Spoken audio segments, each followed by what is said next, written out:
और fit India के superhit bulletin में अब बात करते हैं उत्तर प्रदेश के सियासी पारा एक बार फिर से हाई हो चुका है, क्योंकि उत्तर प्रदेश के 9 विधानसभा सीटों पर उपचुनाव हो रहे हैं और इसको लेकर के एक बार फिर से बीजेपी और समाजवादी पार्टी आमने सामने है। यूपी में होने वाले उपचुनाव दोनों पॉलिटिकल पार्टीज यानी कि कांग्रेस और भारतीय जनता पार्टी के लिए उतने ही अहम है, क्योंकि एक पार्टी को जहां अपना वर्चस्व साबित करना है तो वहीं दूसरी पॉलिटिकल पार्टी को अपने कद को साबित करना है और इसी वजह से लिटमस टेस्ट इन उपचुनावों को कहा जा रहा है।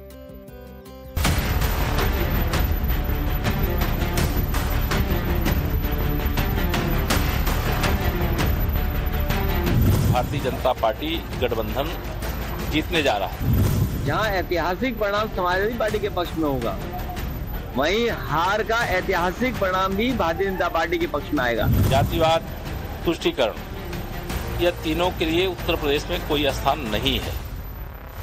आप सुनते जाइए, न वादे रुकेंगे न दावे, सियासी मिजाज में तलखी है और तेवर उग्र। साल के शुरुआत में जो हाल था वही हाल साल के अंत में भी है और ये जुबानी जंग 13 नवंबर तक यूं ही जारी रहेगी। हर बदलते दिन के साथ आरोप लगाने का सिलसिला तेज होता जा रहा है। समाजवादी पार्टी की साइकिल को जनता ने पंचर करके सैफई भेजने का मन बना लिया। एक दूसरे पर पलटवार हो रहे हैं। जो लोग परिवारवाद के खिलाफ थे, आज रिश्तेदारवादी कैसे हो गए? और इसकी वजह है उपचुनाव, जिसकी वजह से प्रदेश भर में सियासी पारा चढ़ गया है। अखिलेश का दावा है कि उनका गठबंधन जीत रहा है, जबकि बीजेपी इंडी गठबंधन की हवा निकालने का दावा कर रही है। कांग्रेस अंतर्राष्ट्रीय पार्टी बनती थी, सबसे पुरानी पार्टी बनती थी, गठबंधन टाए फिस हो गया। समाजवादी और कांग्रेस की जो रणनीति है उसी से पस्त हो गए। कुल मिलाकर यूपी उपचुनाव की लड़ाई बीजेपी बनाम समाजवादी पार्टी हो गई है। दोनों तरफ से अपने पत्ते खोल दिए गए हैं। बीजेपी अपने 8 उम्मीदवारों और 1 आरएलडी के उम्मीदवार के साथ मैदान में है, तो वहीं समाजवादी पार्टी सभी 9 सीटों पर दांव आजमा रही है, जबकि कांग्रेस का हाथ इस चुनाव में सिर्फ साइकिल का साथ देगा। बीजेपी ने इसी पर तंज कसा है। अखिलेश यादव जी का परिवार का साथ, परिवार का विकास, गुंडों का विकास, माफियाओं का विकास, दंगाइयों का विकास। जब जख्म को कुरेदेंगे तो दर्द होना लाजमी है। खबरों के मुताबिक अखिलेश यादव की ओर से कांग्रेस पार्टी को 2 सीटों की पेशकश की गई थी, लेकिन कांग्रेस को वो गवारा नहीं था। केशव मौर्य ने उसी जख्म पर नमक रगड़ दिया। अब पलटवार तो होना ही था। टीवी चैनल में देखते होंगे कि कुछ समय ऐड का आ जाता है। यूट्यूब देखते हैं हम, कोई अच्छी चीज आ रही है, गाना आप अच्छा सुन रहे हैं, सडनली कोई ऐड आ गया जिसको आप हटाना चाहते हो। ये विज्ञापन का सामान है, क्योंकि सरकार ये जानती है मुख्यमंत्री जी फेस नहीं कर सकते हैं। अखिलेश यादव ने भी केशव मौर्य के बहाने सीएम योगी पर निशाना साध लिया, लेकिन एनडीए की तरफ से हमले जारी हैं। सबको साथ लेके चलना, अगर किसी के पास कला है तो वो माननीय नरेंद्र मोदी जी के पास है, माननीय अमित शाह जी के पास है। इसी वजह से लोगों की दुर्गति है ना। गोल बना करके जब तक टीम नहीं होती है तब तक कोई खेल नहीं होता है। लोकसभा चुनाव की तरह ही अखिलेश यादव पीडीए के फॉर्मूले से जीत तलाश रहे हैं। एक बार फिर अग्रेसिव पीडीए कार्ड खेलते हुए सबसे ज्यादा 9 में से 4 सीटों पर मुस्लिम प्रत्याशियों को उतारा है, तो वहीं बीजेपी ओबीसी को साधने में जुटी है। और इस वक्त की बड़ी खबर सलमान खान और लॉरेंस बिश्नोई के विवाद से जुड़ी हुई, जिसमें राकेश टिकैत अब लॉरेंस बिश्नोई के सपोर्ट में नजर आ रहे हैं। दरअसल राकेश टिकैत ने सलमान खान को माफी मांगने की सलाह दे दी है, तो ये बड़ी जानकारी, एक सॉरी बोलने से मामला निपट रहा है। राकेश टिकैत की सलाह सलमान खान को। सलमान खान और लॉरेंस बिश्नोई के बीच काले हिरण के शिकार को लेकर के विवाद बढ़ता जा रहा है। बाबा सिद्दीकी की हत्या के बाद से ही इस पूरे मामले में हर रोज कुछ न कुछ नया अपडेट आ रहा है। जरा सुनिए किसान नेता राकेश टिकैत ने आखिर क्या कहा।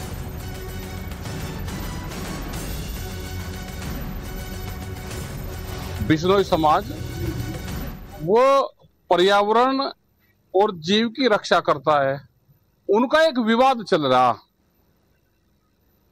विवाद में ये है कि भाई जिसके खिलाफ वो हिरण मारने का केस है उन्हें कहा कि हमारे समाज से हमारे मंदिर में कहीं पे भी जाके और सॉरी फील कर ले। अगर राइड नहीं निपटती हो तो सॉरी फील कर लो, हो जाती है गलती चलती भी, नहीं तो यार राइड चलती रहेगी, इसमें पता नहीं कौन कौन लपेटे में होगा। अपना निपटा लेना चाहिए राइड, तो जब निपट जाए जब ही ठीक। अब बात करते हैं हिमाचल प्रदेश की, जहां पर 3 पैराग्लाइडर जो हैं वो कुल्लू मनाली के बीच एक पहाड़ी पर फंस गए, जिन्हें हेलीकॉप्टर के जरिए एयरलिफ्ट करके रेस्क्यू किया गया। 15,000 फीट की ऊंचाई पर 20 घंटे से ज्यादा समय तक रेस्क्यू ऑपरेशन चलाया गया। इन 3 विदेशी नागरिकों की जान बचाने के लिए रिपोर्ट में दिखाते हैं। ये सीन खतरनाक है, ये सीन रोमांच से भरपूर है। चारों तरफ बर्फीली पहाड़ियां हैं और 15,000 फीट की ऊंचाई पर जिंदगी बचाने की जद्दोजहद चल रही है। पहाड़ियों पर हेलीकॉप्टर चक्कर काट रहा है ताकि बर्फ में फंसे 3 लोगों का पता लगाया जा सके।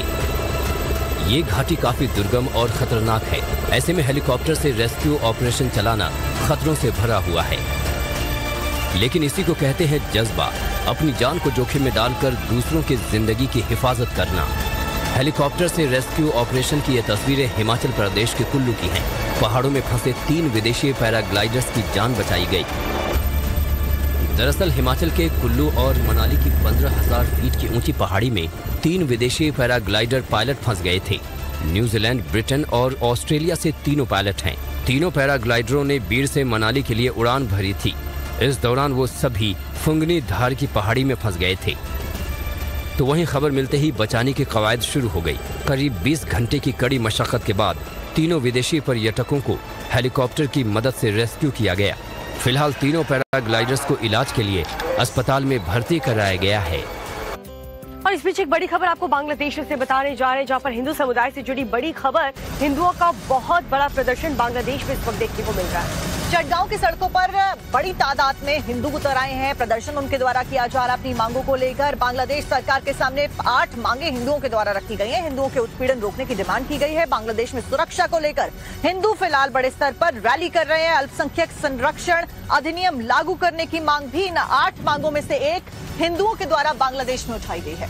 तो ये बड़ी खबर आपको दिखा रहे हैं। बांग्लादेश से मांगे पूरी नहीं होने पर ढाका कूच करने का भी ऐलान किया गया है। बता दें कि बांग्लादेश में शेख हसीना की सरकार का तख्ता पलट के बाद से ही वहां पर हिंदुओं पर हमले लगातार जारी हैं और उसी के विरोध में हिंदुओं का बहुत बड़ा प्रदर्शन देखने को मिल रहा है। चटगांव की सड़कों पर सैकड़ों हिंदू निकले हैं।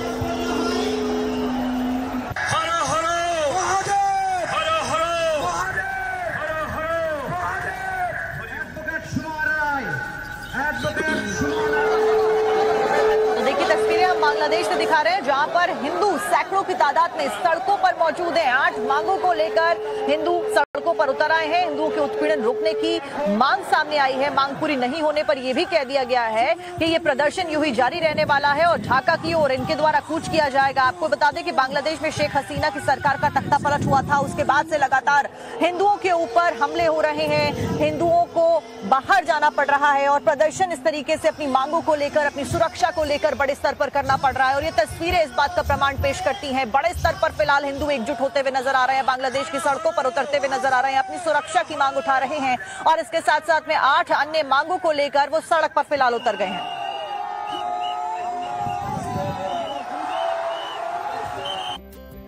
योगी जी के एक चौकी इंचार्ज दरअसल थाने में बैठ करके लुंगी पहन करके अपनी ड्यूटी निभा रहे थे, लेकिन जैसे ही एक महिला वहां पर पहुंचती है अपनी शिकायत दर्ज करवाने के लिए, तो उस महिला को ये जो चौकी इंचार्ज है वो डांट करके वहां से भगा देते हैं। और इस वीडियो के सोशल मीडिया पर वायरल होने के बाद में बृहस्पति पटेल जो कि चौकी इंचार्ज थे, उनको लाइन हाजिर किया गया। आप भी देखिए।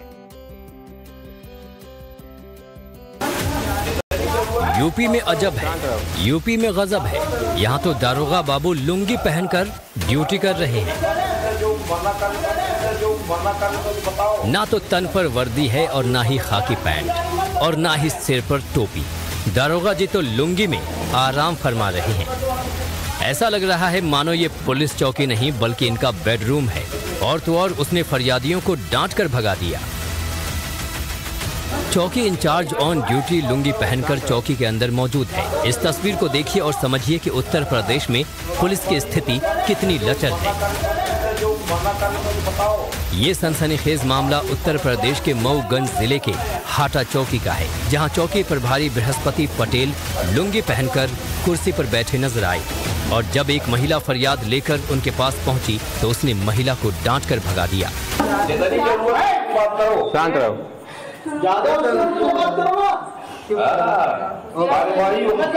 जो मना कर तो बताओ।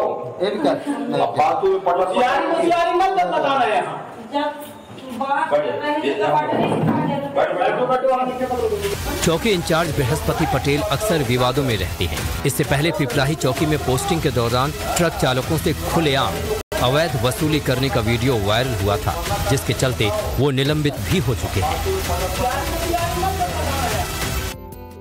और अब खबर राम की नगरी अयोध्या से, जहां पर सरयू नदी में एक विशालकाय घड़ियाल तैरता हुआ नजर आया। जी हाँ, और घड़ियाल को देखने के बाद वहां पर हड़कंप मच गया। एक तरफ अयोध्या में दीपोत्सव की तैयारी चल रही है, दीपोत्सव को लेकर के जोरों शोरों से तैयारी की जा रही, तो वहीं सरयू में घड़ियाल दिखने से लोगों में दहशत फैल गई है। हालांकि एक्सपर्ट की माने तो सरयू में शांत प्रवृत्ति के घड़ियाल पाए जाते हैं जो जल्दी इंसानों को नुकसान नहीं पहुंचाते।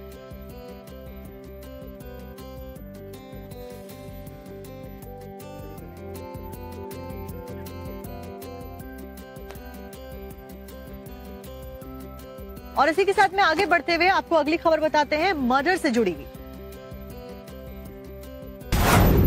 सोनी ने किया प्यार, सलीम ने दिया मार, नागलोई की लड़की, रोहतक में मिली बॉडी, भीड़ उमड़ी है, पुलिस आई है और लोग वो देख रहे हैं जिसकी उम्मीद नहीं थी। इस प्यार में एक दूसरे का कद्र किया जाता है, यहाँ उसी प्यार की कब्र खोदी जा रही है।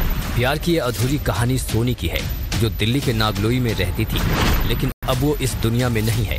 जिस भूत से वो प्यार करती थी उसने ही सोनी की हत्या कर दी। क्या है पूरा मामला, पहले ये समझिए। जैसे आते जाते में लड़का दिखता था तो माथे पे तिलक, कलेवर, कड़े छड़े पहनता था, अपना हिंदू धर्म बताता था, संजू नाम चलाता था। हाँ, और उसका असली में नाम था सलीम। ये सब कांड होने के बाद में उसके घर पे गया जब पूछने के लिए कि आपका लड़का कहाँ है। जब उन्होंने दिखाया मुझे अखबार उठा के कि मेरे से बेदखल कर रखा हूँ घर से, तो उस पर लिखा था सलीम। सलीम नाम था उसका रियल। तो ये हो गया लब जिहाद, ठीक है, और मुझे चाहिए इंसाफ। एक मर्डर को रोहतक में अंजाम दिया गया। मृतका यानी सोनी सोशल मीडिया पर काफी एक्टिव रहती थी और सोनी की संजू से दोस्ती हुई थी, जबकि उसका असली नाम सलीम है। यानी हत्यारे ने नाम बदलकर प्यार की साजिश रची और सोनी को मौत के घाट उतार दिया। वो तो भूत कह करके बात करते थे, पता ही नहीं था जो सलीम था कि मुसलमान था, ये नहीं पता चला ना। हाँ, वो बताए नहीं, 3 बजे रात में बताए जो हम मार डाले लड़की के। हाँ, बोला हम मार डाले लड़की को।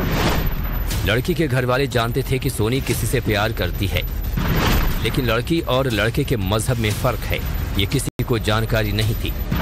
नागलोई की रहने वाली सोनी करवा चौथ के दिन घर से अपना सारा सामान लेकर अपने भूत के पास जाने के लिए निकली थी, लेकिन वो लौटकर वापस नहीं आई, जिसकी लंबी उम्र के लिए उसने करवा चौथ का व्रत रखा था।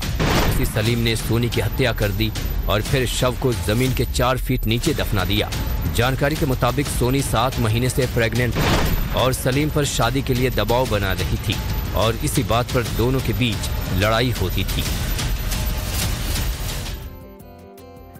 और अब बात करेंगे महाराष्ट्र की, जहां पर इलेक्शंस बेहद नजदीक है, लेकिन दूसरी तरफ कांग्रेस गठबंधन की जो मुश्किलें वो कम होने का नाम नहीं ले रही और सबसे बड़ी समस्या है सीट शेयरिंग को लेकर, उसका हल अभी तक नहीं निकल पाया। समाजवादी पार्टी ने महाराष्ट्र में होने वाले चुनावों में फिलहाल इंडी गठबंधन के सिर में दर्द बढ़ा दिया है। वहीं आरक्षण को लेकर भारतीय जनता पार्टी ने भी मोर्चा खोल दिया है। पूरी डिटेल क्या है आपको रिपोर्ट में दिखाते हैं। उम्मीदवार अनाउंस कर चुका हूँ, यदि आप मुझे जवाब देते हैं तो ठीक है, नहीं तो मैं 25 उम्मीदवार मेरे पास तैयार हैं। सीट शेयरिंग में देरी से विद्रोह का खतरा बढ़ता जा रहा है। सीटों को लेकर महाअघाड़ी की गाड़ी अब तक पटरी पर नहीं लौट पाई है। महाराष्ट्र में नामांकन का दौर शुरू हो चुका है, लेकिन इंडी गठबंधन की ओर से कौन लड़ेगा, कहां से लड़ेगा और कितनी सीटों पर लड़ेगा, ये अब तक फाइनल नहीं हो पाया है। नाराजगी का आलम यह है कि समाजवादी पार्टी अकेले ही चुनाव लड़ने के लिए ताल ठोक रही है।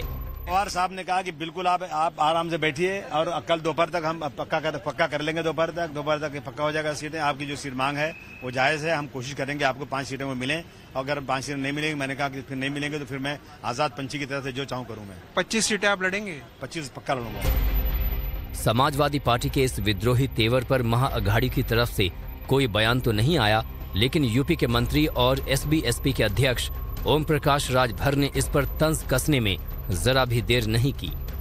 अब समाजवादी पार्टी यूपी में लूट करके अब महाराष्ट्र लूटने की तैयारी में है। महाराष्ट्र में जाके कलर के क्या करेंगे? जाके वहाँ जम्मू में लड़के क्या उखाड़ दिए? कौन सा तोप खड़ा कर दिए? वहाँ जाके जम्मू में गए तो थे मध्य प्रदेश चुनाव लड़ने, वहाँ कौन सा तोप खड़ा कर दिए? वार पलटवार अपनी जगह है और कांग्रेस की परेशानी अपनी जगह, और फिलहाल कांग्रेस पार्टी सीट शेयरिंग के अलावा आरक्षण के मुद्दे पर उलझी हुई है और इस बार नाना पटोले राहुल गांधी के बचाव में नजर आए। और दम है तो हम उनको आमने सामने डिबेट करने के लिए तैयार है। नरेंद्र मोदी हमारे राहुल जी से डिबेट करे और वास्तविकता लोगों के सामने हम लाएंगे। राहुल गांधी जी ने जो बात बोली थी कि जब हमारे देश में सब लोग समान हो जाएंगे और सबको न्याय मिलेगा, सब आर्थिक और शैक्षणिक मजबूत हो जाएंगे, तो आरक्षण ये अपने आप सोचने का विषय होगा। ये भूमिका राहुल जी ने रखी थी। अभी चुनाव का मौका है, ऐसे में कुछ मुद्दों पर चुप्पी ही बेहतर है। कांग्रेस के लिए फिलहाल इस मुद्दे पर भी खामोश रहना ही फायदेमंद रहेगा, क्योंकि बीजेपी इस मुद्दे को उलझाने में कोई कसर नहीं छोड़ेगी। बाबा बागेश्वर को लेकर के एक बड़ी खबर आपको बताने जा रहे हैं। हिंदू एकता के लिए बाबा बागेश्वर का नया मंत्र सामने आया है। जात पात को मिटाने के लिए बाबा ने ये मंत्र दिया है। तो देखिए, बाबा बागेश्वर ने सोशल मीडिया पर हिंदू लिखने की अपील की है। नाम के आगे या फिर पीछे हिंदू लिखने की अपील बाबा बागेश्वर के द्वारा की गई है। मध्य प्रदेश के छतरपुर में स्थित बागेश्वर धाम के पीठाधीश्वर धीरेन्द्र कृष्ण शास्त्री अक्सर सुर्खियों में रहते हैं। एक बार फिर से उन्होंने एक अपील की जो कि अब चर्चाओं में आ गई है। उन्होंने कहा है कि सभी लोग अपने अपने सोशल मीडिया अकाउंट से एक्स, ट्विटर, फेसबुक, इंस्टाग्राम सहित सभी अकाउंट्स पर अपने अपने नाम के आगे हिंदू लिखना शुरू करें। इससे एक क्रांति खड़ी होगी। इसके अलावा उन्होंने क्या कुछ कहा, आपको सुनवाते हैं। एक मांग है हमारी, आज से भारत के लोग ऊंच नीच, जात पात, छुआछूत को अगर कम करना चाहते हैं तो अपने नाम के साथ में जात के पीछे नहीं, अपनी जाति के आगे हिंदू लगाना प्रारंभ कर देवे। पूछो इससे क्या होगा? जोर से पूछो। एक नया ट्रेंड का भौकाल आएगा।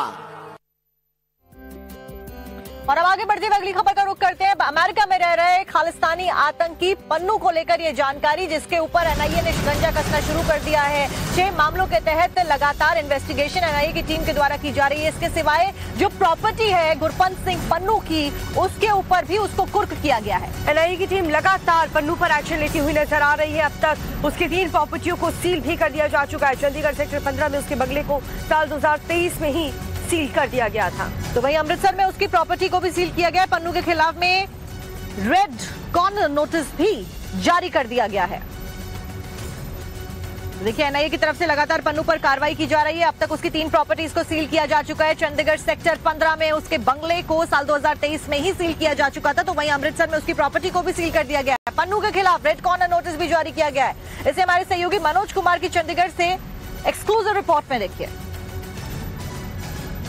पन्नू के घर के बाहर हैं। ये चंडीगढ़ का सेक्टर 15 है और सेक्टर 15 में उसका जो मकान नंबर है 2033 नंबर, सेक्टर 15C में ये घर है। ये गुरपतवंत सिंह पन्नू का ही घर है और हालांकि इसमें जो नाम है प्रॉपर्टी ओनर मगवंत सिंह लिखा हुआ है, क्योंकि गुरपतवंत सिंह की ये पैतृक संपत्ति है।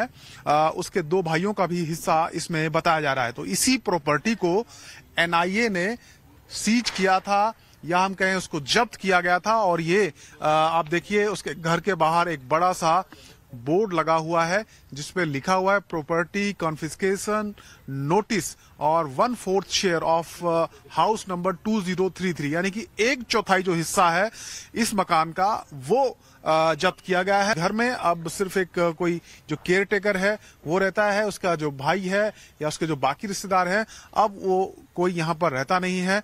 घर में सिर्फ एक केयर टेकर है और कोई बात करने के लिए भी यहाँ पर फिलहाल उपलब्ध नहीं है।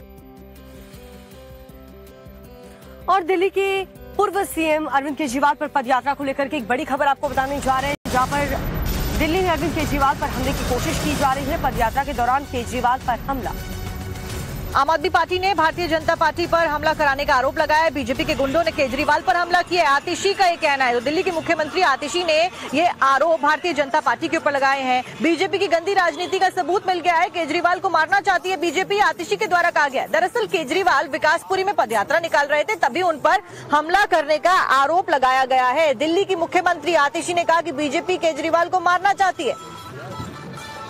भारतीय जनता पार्टी को पता है कि वो अरविंद केजरीवाल जी को, आम आदमी पार्टी को चुनाव में हरा नहीं सकती है, इसलिए वो इस गंदी राजनीति पर उतरकर अरविंद केजरीवाल जी पर हमला करना चाहते हैं, उनकी जान लेना चाहते हैं।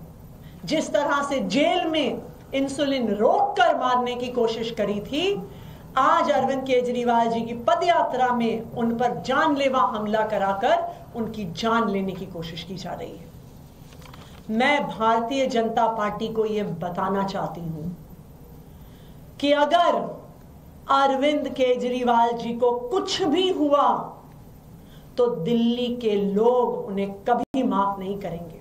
जनता अगर पूछे सवाल तो क्यों परेशान है केजरीवाल? आज विकासपुरी में वहां की स्थानीय जनता इस जमानती केजरीवाल से सिर्फ गंदे पानी की शिकायत लेकर गई थी। उनको वो गंदा पानी पीने के लिए कह रही थी और उनके जो विधायक साथ में थे उनको पीने के लिए कह रही थी, जिससे केजरीवाल बौखला गए। शीश महल से निकलकर सड़कों पर चलने की आदत अब आपको रही नहीं। और अगर जनता आपसे सवाल पूछ रही है तो आप उसे हमला बता रहे हैं, बीजेपी का हमला।